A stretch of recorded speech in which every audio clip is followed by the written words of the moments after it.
Presiden Joko Widodo kembali menunjukkan kedekatan dengan Menteri Pertahanan yang juga Capres nomor urut 2 Prabowo Subianto. Usai meresmikan Geraha Utama Akademi Militer di Magelang, Presiden Jokowi dan Prabowo Subianto tampak makan bakso bareng. Kendati Jokowi tak menjelaskan apakah kedekatannya dengan Prabowo berujung pada dukungan di Pilpres, namun banyak pihak yang menilai pertemuan keduanya semakin menunjukkan keberpihakan Jokowi. Sekjen PDI Perjuangan Hasto Kristianto menyindir soal pertemuan Jokowi dan Prabowo di Magelang, termasuk agenda makan bakso bareng. Hasto bilang pertemuan tersebut memunculkan sentimen negatif dari publik kepada Jokowi. Peresmian di Akademi Militer Magelang dan kemudian memunculkan banyak respon dari publik karena dianggap sebagai kelanjutan dari pernyataan dari Bapak Presiden Jokowi ketika menyatakan akan berpihak dan sebagai presiden itu boleh kampanye. Kemudian memunculkan suatu respon sentimen negatif yang begitu besar. Termasuk kemarin ketika makan, ya karena yang mau dimakan mungkin jagung nggak tumbuh-tumbuh, maka dapatnya makan bakso. Sementara itu, Capres nomor urut 1 Anies Baswedan kembali mengkritik soal keberpihakan Jokowi dalam Pilpres 2024. Anies meminta Presiden konsisten dengan komitmennya soal netralitas di pemilu. Kalau menurut saya yang perlu dilakukan adalah konsisten saja atas apa yang sudah disampaikan Presiden sejak beberapa waktu yang lalu. Konsistensi itu yang diperlukan. Ketika Presiden mengatakan bahwa meminta seluruh aparat untuk netral, seluruh aparat untuk menyelenggarakan pemilu dengan baik, yaitu harus dilaksanakan. ASN netral, TNI netral, polisi netral, itu kan arahan Presiden. Maka Presiden ya laksanakan saja arahan itu, menurut saya itu. Usai menyatakan soal Presiden boleh kampanye, Jokowi makin terlihat menunjukkan kedekatannya dengan Capres nomor urut 2, Prabowo Subianto dan ketum parpol pendukung Prabowo. Tim Liputan Kompas TV.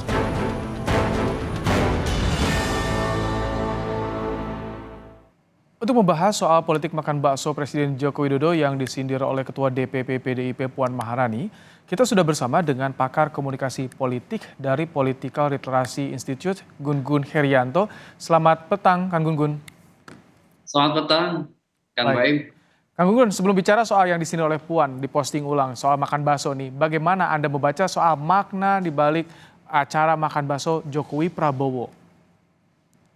Ya ini jelas ya kalau makan bakso Jokowi dan Prabowo semakin meneguhkan. Ini namanya tindakan politis untuk mengeksplisitkan dukungan di jelang Pilpres 2024. Meskipun tidak ada pernyataan verbal, tetapi tindakan simbolik itu lebih dari 1000 kata-kata. Ya ini dalam bacaan komunikasi politik, tempat itu sendiri dan kebersamaan itu sendiri menjadi pesan. Dan itu udah berkali-kali disampaikan oleh Pak Presiden Jokowi ya. Selain di Halim yang di situ kemudian menjadi polemik gitu ya, karena menyampaikan secara eksplisit bahwa Presiden ya boleh memihak gitu. Dan di sebelahnya ada kandidat yang sedang running to election ya, yang namanya Pak Prabowo, dan begitupun beberapa tindakan simbolik makan bersama ya sebelum-sebelumnya. Jadi ini kan rangkaian saja. Oke. Dan kalau kita lihat kemarin itu ya sebenarnya proses yang tidak bisa dilepaskan ya dari konteks sebelumnya juga, sehingga kemudian menjadi benang merah. Nah, Kang Gun, kalau ada arah ke sana, bagaimana makna dari yang diposting Puan Maharani? Ini tempatnya seolah mirip makan bakso, sama-sama makan bakso di Magelang, Jawa Tengah, kandang banteng, Kang Gun. Ini kan berbalas pantun, stimulus respons ya, dan bisa juga sarkas sebenarnya ya.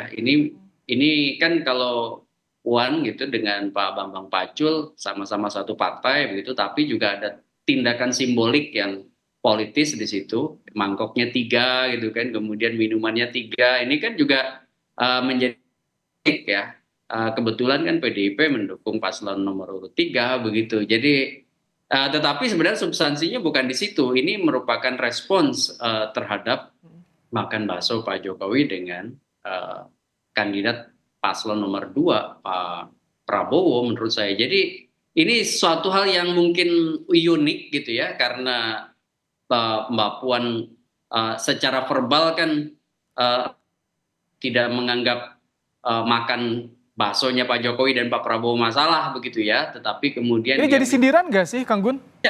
ya itu sindiran jelas ya, itu sindiran. Makanya saya bilang tadi stimulusnya Pak Jokowi, responsnya adalah Puan Maharani, dan sama-sama di kandang banteng gitu ya di Jawa Tengah. Magelang kan Oke.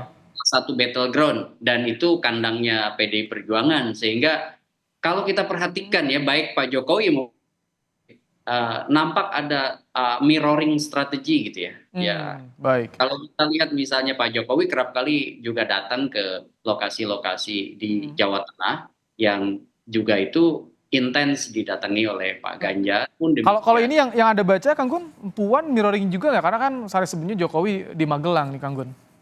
Dari konteks yang khusus makan bakso jelas itu mirroring ya, tetapi strateginya bukan untuk meraup suara ya, tapi mirroringnya dalam konteks ini semacam sarkas ya, semacam sindiran halus sekaligus ya mungkin merespons bahwa apa yang dilakukan oleh Pak Jokowi adalah tindakan politis, maka kemudian juga Mbak Puan Maharani juga kan makan baksonya tidak semata-mata Kalau makan bakso. Kalau Ada. sindiran halus menurut Anda, apakah ini kalau lebih jauhnya mungkin tidak untuk mengcounter soal Jawa Tengah, soal basis PDIP yang diekspos oleh Jokowi, Kang Gun Gun? Ya, kalau saya lihat sih bahwa memang ada kompetisi sengit di Jawa Tengah, ya kan, dan itu jelas sekali ya dari sisi penetrasi dalam strategi persuasi berbasis micro targeting yang dilakukan oleh kemudian juga oleh kubunya Gibran, termasuk juga Pak Jokowi. Saya perhatikan ya, banyak sekali tindakan komunikasi persuasif yang mengarah ke salah satu battleground utama yang namanya Jawa Tengah itu. Jadi kalau saya lihat memang bacaan besarnya adalah Jawa Tengah itu menjadi wilayah prestisius yang cukup berbeda di 2000 dengan 2019. Kalau 2019 kan optimal, PDI Perjuangan itu bisa dari awal memang men-set up itu sebagai kandang, tapi menjelang 2024 itu harus lebih hati-hati. Kenapa? Bisa jadi kemudian di pilpresnya itu kemudian tidak betul-betul bisa dioptimalkan oleh PDI Perjuangan karena masuknya faktor Jokowi dan Gibran untuk kemudian penetrasi banteng. Kang Gun, kenapa sampai makan bakso ini diposting oleh Puan Maharani? Apakah ini politik makan bakso sesuatu yang berbeda, baru, atau apa yang diarahkan sebetulnya, yang dituju, Kang Gun? Kan kalau makan bakso mungkin tidak ada konteks makan baksonya Pak Jokowi, ini kan tidak jadi political publicity kan. Tetapi ketika Pak Jokowi makan bakso di hari sebelumnya dan kemudian Mbak Puan makan bakso sama Bang Pacul di hari kemudiannya, itu di situ menjadi berita gitu. Kenapa? Atensi publik kan tertarik ke situ. Kenapa? Ada apa? Dan dalam bacaan komunikasi politik ini juga pesan untuk memengaruhi lingkungan politik ya. Pesan paling langsungnya adalah persepsi soal bahwa apa yang kemudian dimunculkan oleh Puan Maharani adalah respon termasuk sarkas begitu ya terhadap apa yang kemudian dilakukan oleh Pak Presiden. Ini tentu tidak ada bahasa verbal, tetapi sekali lagi tindakan simbolik. Nah, jangka panjangnya ini kan wilayahnya persepsi. Kalau tadi kan peringkingan isunya, kemudian persepsi publik tentang. Jadi ini bisa dibilang sebagai kampanye Jokowi dibalas dengan kontra narasinya oleh Puan. Ya, ini bisa demikian ya. Maksud saya ini kan kalau momen yang sama dengan narasi yang sama kemudian ada tindakan simbolik yang sama di kemudian harinya, kan berarti itu kan semacam kontra narasi sebenarnya, bahwa ya ketika misalnya Pak Jokowi memanfaatkan area publik yang disorot oleh banyak kamera gitu ya, kemudian juga banyak sekali seolah-olah dikesankan casual spontan seperti di pinggir jalan, tetapi yakinlah tidak ada tindakan komunikasi yang tanpa intensi, pasti dengan intensi dan pasti by design. Oke.